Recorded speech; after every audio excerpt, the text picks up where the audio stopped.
try and stop this squealing, we're going to try out some dynamic friction 5000 pads. This pad swap the thing. First thing you want to do with these brake-by-wire vehicles is disconnect the battery, because usually the computer gets really angry if it detects that you messed with the brakes. So let's see how much of this I can do with one hand while I'm holding the camera here.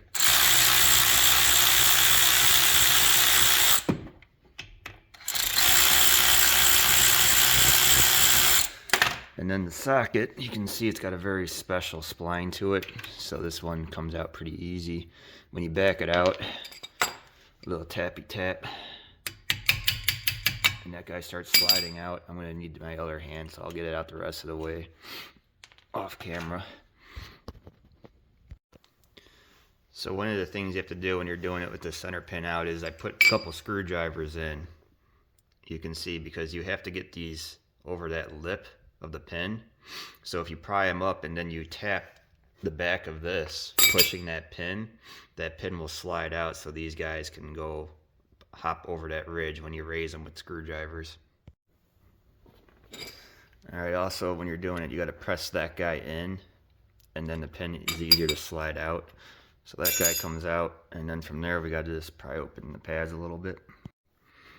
So I just took my screwdriver and just pried a little bit this way, a little bit on the bottom against the rotor in there.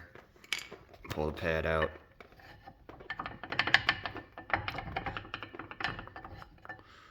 So I bought this Corvette used. So obviously somebody complained to the dealer about the squealing brakes, and they lubed everything up, so now I'm going to have to clean all that out too. Pretty sure I know whose logo that is.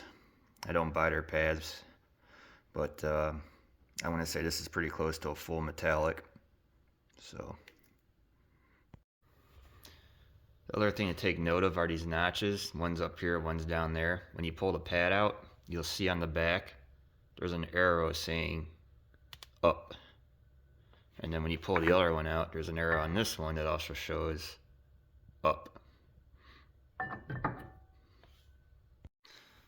So obviously next step is to spread the pistons back in. Alright, that should be good. For those of you that have never seen a brake pad go in,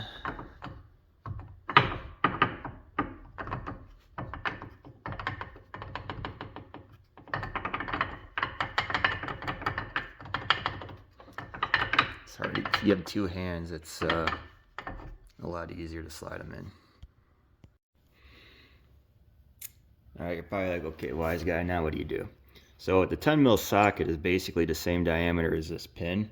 So if you take it and you got that 10 mil socket about sitting halfway off those flanges, now you can press this down.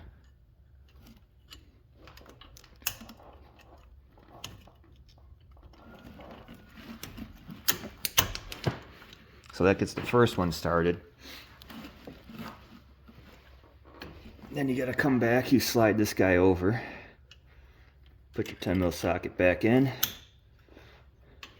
press down, boom, your pin's in.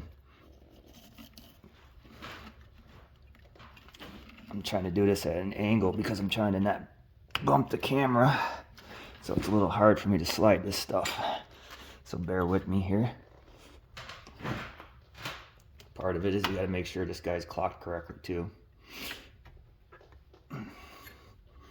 There we go. And then it should just click right in. Boom. And then you put your nuts back in. Tighten them all up. And for all you people that don't buy entire sets, it's a T40 Torx and 11.5 millimeter, I don't know what kind of spline that's called. So another thing to do to not make the car mad when you put the battery terminal back on is murder the brake pedal pumping it. Just murder that thing. And then after you put the battery terminal back on, hold that pedal all the way down solid and hard, and then turn the car back on, and you shouldn't have any faults. Otherwise you're going to need a scan tool and then keep repeating until you get the fault to go away. First impression of the DFC5000 pads is with a pad slap. They pretty much feel the same as the original pads, except I'm not getting any squeaking, and it's very smooth too. That's the other thing, it's a lot smoother braking.